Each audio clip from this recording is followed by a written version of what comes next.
Hi there and welcome to this video about the statement of cash flows. During this video, I'll work through exercise 17-8, which is one of your homework questions. I'm making the video just to provide some additional support for those who may need help in completing a cash flow. The cash flow statement is one of the more challenging topics in accounting, and part of the challenge is that in order to complete a cash flow, you actually need to understand how both the income statement and the balance sheet work. You would have read in your textbook that the cash flow statement is divided into three parts. It's divided up into operating activities, investing activities, and financing activities.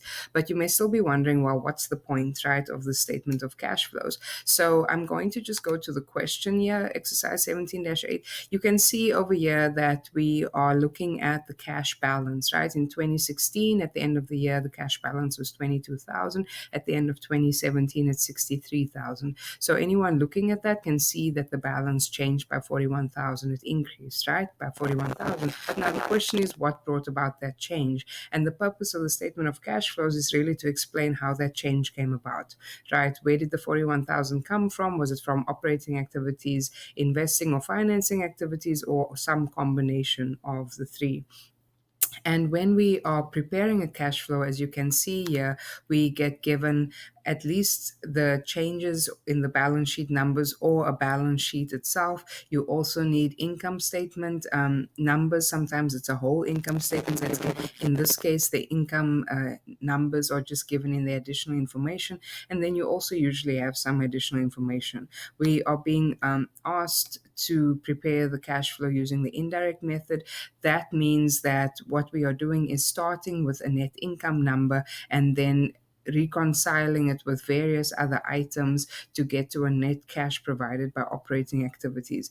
One can either use the indirect method or the direct method, but the indirect method is way more popular in accounting, so that's why that's the method we learn. And so looking at this information, basically what we are tasked with doing is categorizing all these various bits of information into the three major categories of the statement of cash flows and using that format to explain the change in the cash balance. So where do we start? Well, you probably saw this from the textbook already, that the beginning is cash flows from operating activities. You would be filling out in your Wiley with the drop-down boxes and so on. I'm just using an Excel spreadsheet because it's just a little bit easier for me, and I don't have the opportunity to fill stuff out in Wiley because I'm the instructor, not a student. So first you have that heading, and then the first item that you start with is net income. And if we look back at the question, we know that net income for the year is 93,000. So you're going to put that 93,000 into your net income line. And so the next piece that you would be looking at is the adjustments to reconcile net income to net cash provided by operating activities. This heading is already typed for you in your Wiley Plus, but I'll just type it in here quickly.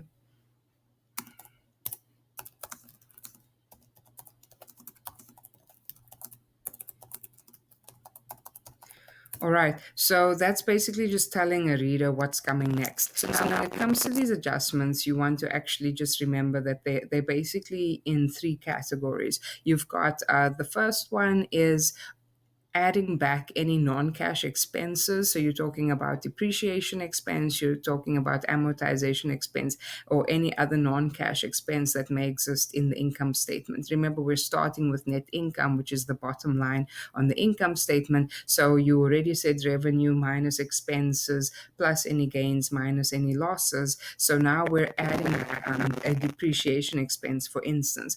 And your question should again be, well, why would we want to do that? And I'll take you back to the initial point, which was the cash flow statement is all about the cash. And something like depreciation expense is not a cash payment. So we cannot have that impacting the statement of cash flows. And remember, because it's an expense, that depreciation is already included in this 93,000. And so you want to basically zero out the impact of that number. So previously depreciation would have decreased this 93,000. So you want to add the depreciation back. Now the question is, how much depreciation are you going to add back? When we look at the additional information, it doesn't tell us anything about depreciation expense. So we go and look here on the balance sheet and we see that there's accumulated depreciation for equipment.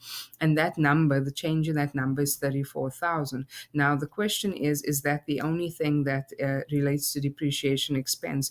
If we had had a sale of some equipment, we wouldn't be able to take this number directly because the sale would have decreased the accumulated depreciation.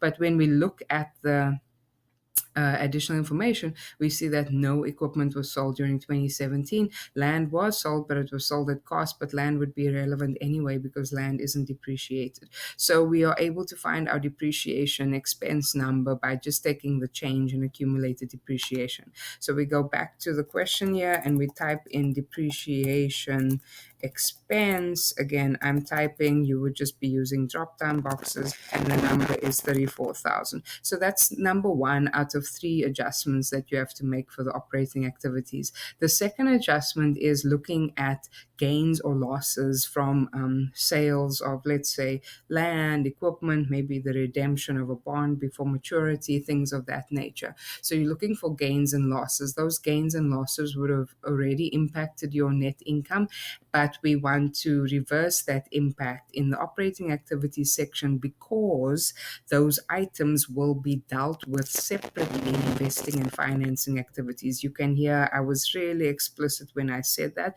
And the reason is that this is a kind of confusing part of the cash flow because people are like, why are we doing this with gains and losses? Well, again, think about your starting point. Net income is the starting point at 93,000. It already would include any gains or any losses. If they do exist, we don't want them to stay in operating activities because anything to do with a sale or redemption is going to be dealt with in investing or financing activities to reverse the impact of gains and losses in operating activities. When we go back to the question, we see that unfortunately, for the purposes of this demo, we don't have any gains or losses because no equipment was sold and land was sold at cost. If something is sold at cost, you can't have a gain or a loss because you're selling it for exactly what you bought it for.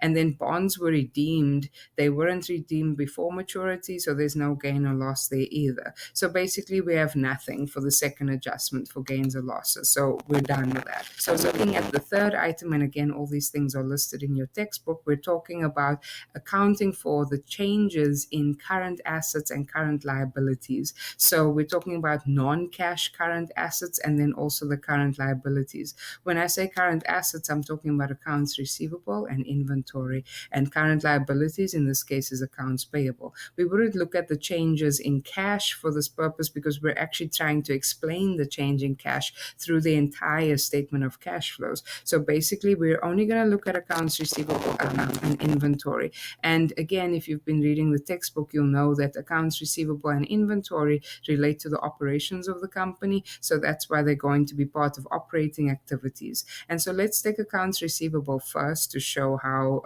this change in the balance actually impacts the operating activities section of the cash flow. So when you look at accounts receivable, you see that there's been a $9,000 increase in accounts receivable. So we'll have to account for that. So what does this actually mean, right? That's what you should say. Well, the 9,000 increase means that at some point during the year, we sold items or did some work for our customers, but we did not collect 9,000 of cash because that cash is still to be received at the end of the year. So what's the impact on the cash flow? Well, the issue is if you look at what we start with in the cash flow, right? We start with net income. That means net income is including all the sales that were made, whether they were received and collected in cash or not. Remember, that's what the accrual basis is. You record everything, even if you didn't get all the cash. But this accounts receivable balance tells us that there's $9,000 worth of receivables that we didn't, extra receivables that we didn't collect. That means that the sales included in net income has 9,000 of sales that don't actually relate to cash. So we have to subtract that number from the 93. So an increase in the accounts receivable is actually going to be shown as a subtraction minus 9,000 on our statement of cash flows. Remember, these are the adjustments to get our net income number, which is an accrual number. And I'm saying accrual, right? It's an accrual number to get it to a cash number.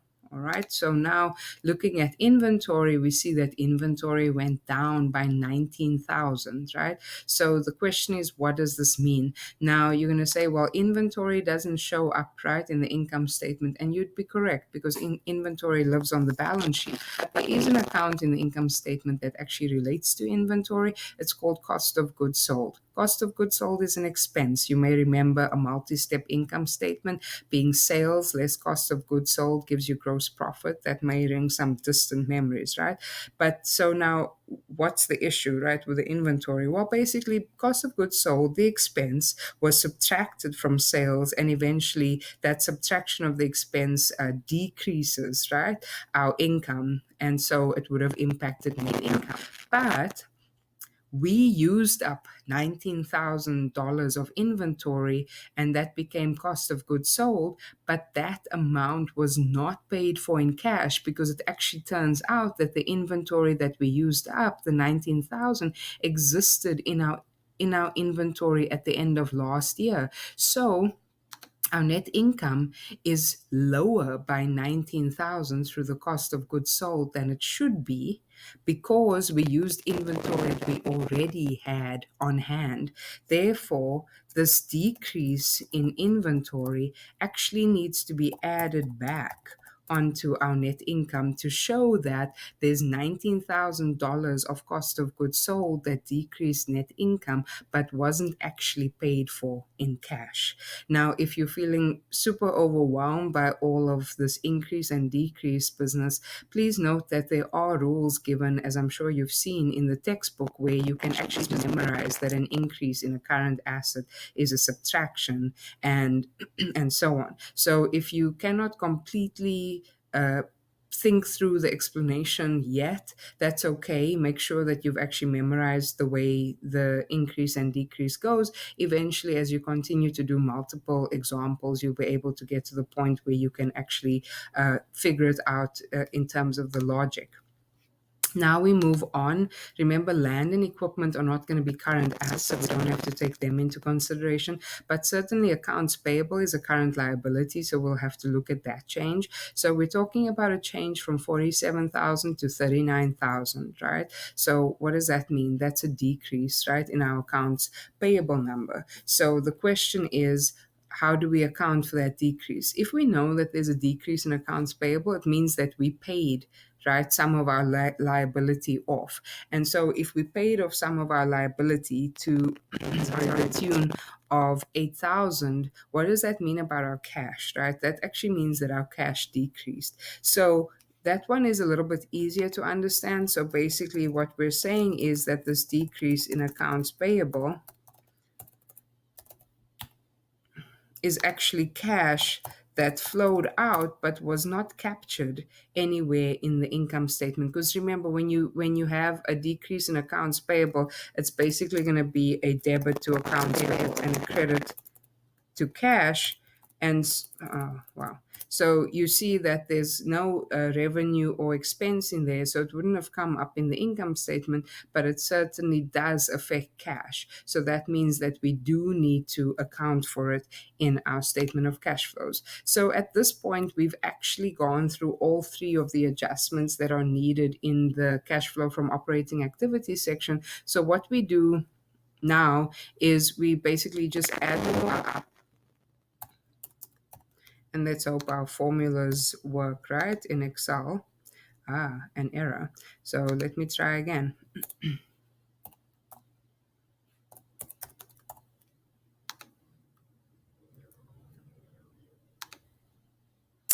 All right, so it seems like Excel is acting up this evening, which is quite okay. So I'll just go for my old school way of doing it. So you can see that altogether these add up to a change of 36,000, right? And that change is actually an increase.